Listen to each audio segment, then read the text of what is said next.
Doctor എന്ത് പറഞ്ഞു? കുഴപ്പമൊന്നുമില്ല. കുറച്ച് ദിവസമായിട്ട് മോള് ഭക്ഷണം പോലും കഴിക്കാതെ ടെൻഷൻ പിടിച്ചിട്ടുള്ള ഓട്ടോ ആയിരുന്നില്ലേ, അതിൻ്റെയാ.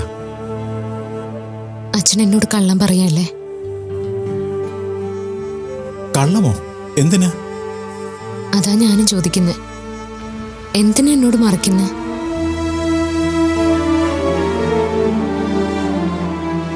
എന്റെ കാര്യങ്ങൾ എനിക്ക് നന്നായിട്ട് അറിയാവുന്നല്ലേ.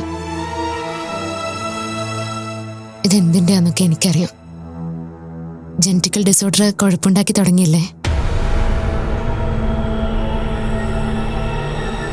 അച്ഛൻ വിഷമിക്കാതെ. എൻ്റെ അച്ഛന് നുണ പറയാൻ അറിയില്ല, പ്രത്യേകിച്ചും എന്നോട്. നിങ്ങളിങ്ങനെ സങ്കടപ്പെടാൻ വേണ്ടി മാത്രം വലിയ കാര്യമൊന്നുമല്ല ഇത്. ചികിത്സിച്ചാൽ മാറ്റാൻ പറ്റാത്ത അസുഖമൊന്നുമില്ല. ഇതിനെ ഞാൻ പോസിറ്റീവായിട്ട് തന്നെ അമ്മാവ കാണുന്നത്. എൻ്റെ സങ്കടം അച്ഛനെ കുറിച്ച് ഓർത്താ. എനിക്കെന്തെങ്കിലും സംഭവിച്ചാൽ എൻ്റെ അച്ഛൻ തകർന്നു പോവും. ഇല്ല മോളെ, മോൾക്കൊന്നും സംഭവിക്കില്ല. അതിനച്ഛൻ സമ്മതിക്കില്ല. എനിക്കുള്ളതെല്ലാം വിറ്റുപറക്കായാലും ഞാൻ എൻ്റെ മോളെ ചികിത്സിക്കും. അതിനെവിടെ വേണമെങ്കിലും കൊണ്ടുപോകാനും ഞാൻ തയ്യാറാ. ആർക്ക് എന്ത് എപ്പോ സംഭവിക്കും തീരുമാനിക്കുന്നത് ഭഗവാനാ. നമ്മൾ എന്തൊക്കെ ചെയ്താലും എവിടെയൊക്കെ പോയാലും ആ ശക്തി തീരുമാനിക്കുന്നതേ നടക്കൂ. അതെ, പക്ഷെ മോളെ ഭഗവാൻ കൈവിടില്ല. മോളെപ്പോലൊരു പെൺകുട്ടിയെ സംരക്ഷിച്ചില്ലെങ്കിൽ പിന്നെ ഞാൻ ആ ശക്തിയിൽ വിശ്വസിക്കില്ല. ഹരി, ഇങ്ങനെയൊന്നും പറയാതെ. ഈശ്വരൻ കാക്കും മീരയെ. ഇതുവരെ അങ്ങനെ ആയിരുന്നില്ലേ, ഇനിയും അങ്ങനെ തന്നെ ആയിരിക്കും. അമ്മാവ, അച്ഛന് ധൈര്യം കൊടുക്കണം. എന്നെക്കുറിച്ച് മാത്രം ഓർത്ത് തളർന്നിരിക്കാൻ പാടില്ല. അച്ഛനെ പ്രതീക്ഷിച്ച് ജീവിക്കുന്ന ഒരാളും കൂടി ഉണ്ട്, ബീനാമ്മ. അത് മറക്കരുത്. മോള് കഴിഞ്ഞേ ഉള്ളൂ എനിക്ക് മറ്റാരും. ബീനെ ഞാൻ എൻ്റെ ജീവിതത്തിലേക്ക് കൂട്ടിയത് തന്നെ മോൾക്ക് വേണ്ടിയാ. അതൊക്കെ ശരിയായിരിക്കാം. പക്ഷേ ഇപ്പൊ ബീനാമ്മയുടെ ഉത്തരവാദിത്തം അച്ഛനാ. ഉള്ളതെല്ലാം എനിക്ക് വേണ്ടി വിറ്റുപറിക്കുക. പിന്നെ അവർക്ക് എന്താ ഉള്ളേ? ഇവളെന്തൊക്കെയാ മനോജി പറയുന്നത്? മോള് പറഞ്ഞതിനും കാര്യമുണ്ട്. ഇവളുടെ മനസ്സിന്റെ വലിപ്പവും ഹരി മനസ്സിലാക്കണം. ഇങ്ങനെ ആദ്യ കയറി ഹരിക്ക് എന്തെങ്കിലും സംഭവിച്ചാലോ എന്നാണ് മീര ചിന്തിക്കുന്നത്, അല്ലേ മോളെ? അതെ, എന്റെ കാര്യം ഈശ്വരൻ നേരത്തെ തീരുമാനിച്ചു വെച്ചതാ. അതുകൊണ്ടല്ലേ ഇങ്ങനൊരു അസുഖത്തോടെ എന്നെ ഭൂമിയിലേക്ക് അയച്ചത്. അതിലെനിക്ക് സങ്കടമില്ല. പക്ഷേ എന്നെക്കുറിച്ച് ഓർത്ത് ടെൻഷൻ അടിച്ച് ഓടി നടന്ന എൻ്റെ അമ്മ നേരത്തെ പോയത്. ഇനി അച്ഛനും കൂടെ ഒരാപത്ത് വന്നാ അതെനിക്ക് ചിന്തിക്കാൻ പോലും സാധിക്കില്ല.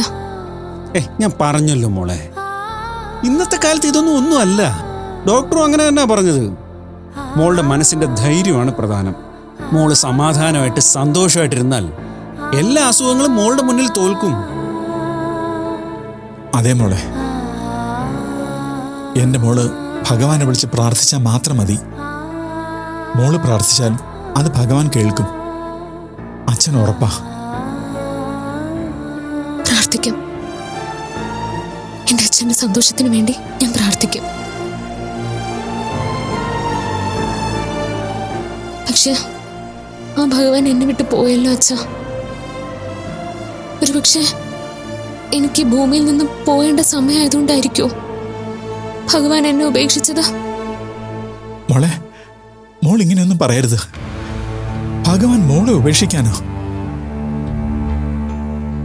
അതെ അച്ഛാ, നമ്മൾ എത്ര ശ്രമിച്ചിട്ടും നമുക്ക് ഭഗവാനെ തിരിച്ചു കിട്ടിയില്ലല്ലോ. ഇതുവരെ എനിക്കൊപ്പം ഉണ്ടായിട്ട് ഇപ്പൊ എന്നെ ഉപേക്ഷിച്ചത് ഇതുകൊണ്ടാണെങ്കിലോ? അങ്ങനൊന്നും അല്ല മോള്. വെറുതെ എന്തിനാ കാട് കയറി ആലോചിക്കുന്നത്? എന്തിനേയും പോസിറ്റീവായിട്ട് മാത്രം ചിന്തിക്കുന്ന ആ മീര മോളെ നമുക്ക് വേണ്ടത്. അസുഖത്തെക്കുറിച്ച് ഓർത്ത് എനിക്ക് വിഷമമൊന്നുമില്ല മാവ. ഈ അസുഖം എന്നെ വിഴുങ്ങിയ ഞാൻ പോകാൻ പോകുന്നത് എൻ്റെ അമ്മയുടെ അടുത്തേക്കാ. അതെന്താ നിങ്ങളെല്ലാരും മറന്നുപോയത്? വേണ്ട മോളെ, മോൾ അച്ഛനെ വിഷമിപ്പിക്കാതെ. മോൾക്കൊന്നും സംഭവിക്കില്ല. ധൈര്യമായിട്ടിരിക്കെ. പിന്നെന്തിനാ അച്ഛൻ വിഷമിക്കുന്നേ? അച്ഛൻ സന്തോഷമായിട്ടിരുന്നാൽ മാത്രം മതി എനിക്ക്. ശരി, അച്ഛൻ ഇനി വിഷമിക്കില്ല. ഈശ്വര സന്നിധിയിലിരുന്ന് മോളുടെ അമ്മ എൻ്റെ സങ്കടം കാണുന്നുണ്ട്.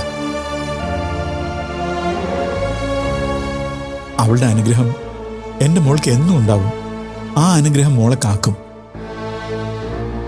എനിക്കുറപ്പാ.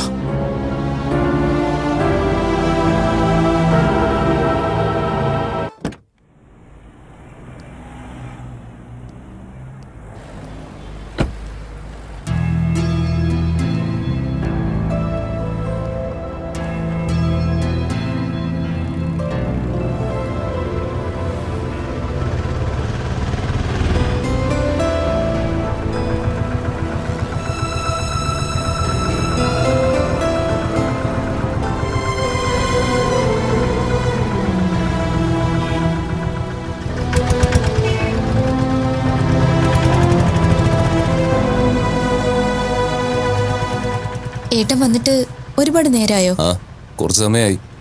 നീ ഇതെവിടെയായിരുന്നു? വീട്ടിൽ പോകുന്നു പറഞ്ഞ് എങ്ങോട്ടാ പോയത്? എല്ലാം പറയാ ഏട്ടാ. ഏട്ടനോടെല്ലാം തുറന്ന് പറയാനാ നേരിട്ട് കാണണമെന്ന് പറഞ്ഞത്. നീ വീട്ടിൽ ചെന്നില്ല എന്ന് അറിഞ്ഞത് മുതൽ ഞാനും അബി എത്രമാത്രം ടെൻഷനായെന്ന് നിനക്കറിയോ? എനിക്ക് മനസ്സിലാവും. പക്ഷേ ഒന്നും വ്യക്തമായി പറയാൻ പറ്റിയ സിറ്റുവേഷനിലായിരുന്നില്ല ഞാൻ. എന്ത് സിറ്റുവേഷൻ? വിവാഹ നിശ്ചയം നടക്കാൻ പോകുന്ന ഈ സമയത്ത് ഇങ്ങനെ ഓരോന്ന് കാണിച്ചാൽ ഞാൻ അവരോട് മറുപടി പറയേണ്ടി വരില്ലേ?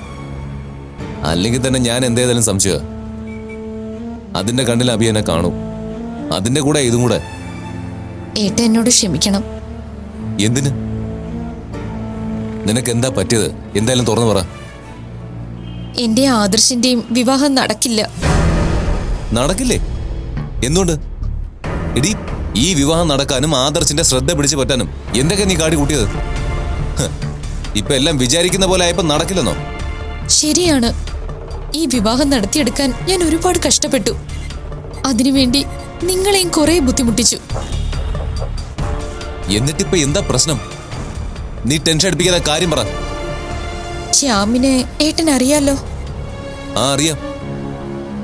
പണ്ട് നിന്നോട് അടുപ്പമുണ്ടായിരുന്നവനല്ലേ? നിനക്കും ആ പയ്യനോട് താല്പര്യം ഉണ്ടായിരുന്നല്ലേ? അതെ, എനിക്ക് അവനോട് താല്പര്യം ആയിരുന്നു എന്നല്ല, ഇപ്പോഴും എനിക്ക് അവനെ ഇഷ്ടമാണ്. ഒരു കേസിൽ കുടുങ്ങി ശ്യാം ഒളിവിലായിരുന്നു. അവനെ രക്ഷിക്കാനുള്ള പണത്തിന് വേണ്ടിയാ ഞാൻ ആദർശമായുള്ള വിവാഹത്തിന് തയ്യാറായത്. എടി, നീ എന്തൊക്കെയായി പറയുന്നത്? ഞാൻ പറയുന്നത് സത്യമാ. എന്റെ മുന്നില് മറ്റൊരു വഴിയില്ലായിരുന്നു. ആദർശിനെ വിവാഹം കഴിച്ച് എങ്ങനെയെങ്കിലും കുറച്ച് പണം സ്വന്തമാക്കി ശ്യാമിനെ രക്ഷിക്കണം. അത് മാത്രമായിരുന്നു എന്റെ ലക്ഷ്യം. പക്ഷേ ഭാഗ്യത്തിന് അത് വേണ്ടി വന്നില്ല. സ്റ്റാർട്ടപ്പ് ബിസിനസ് തുടങ്ങാൻ ശ്യാമിന് പണം കൊടുത്ത ആള് മറ്റൊരു കേസിൽ ജയിലിലായി. അതുകൊണ്ട് തൽക്കാലത്തേക്ക് രക്ഷപ്പെട്ടു. ഇനി അയാള് ജയിലിൽ നിന്ന് ഇറങ്ങുമ്പോഴേക്കും പണം കൊടുത്താൽ മതി. അതുകൊണ്ട് ഈ വിവാഹത്തിൽ നിന്ന് പിന്മാറാനാണ് ഞാൻ മാറി നിന്നത്. എടി, നീ എന്തൊക്കെയായി കാട്ടിക്കൂട്ടിയത്? ഇതൊക്കെ കുട്ടികളെയാണെന്ന് കരുതിയോ? എടി, നിന്റെ വാക്ക് വിശ്വസിച്ച് അവിടെ നിശ്ചയത്തിനുള്ള ഒരുക്കങ്ങൾ നടക്കുക. ഇനി ഞാൻ അവരോട് എന്ത് പറയും? ഞാൻ ചെയ്തത് വലിയ തെറ്റാണ്. അവരോടൊക്കെ എങ്ങനെ മാപ്പ് പറയണമെന്ന് എനിക്ക് അറിയില്ല.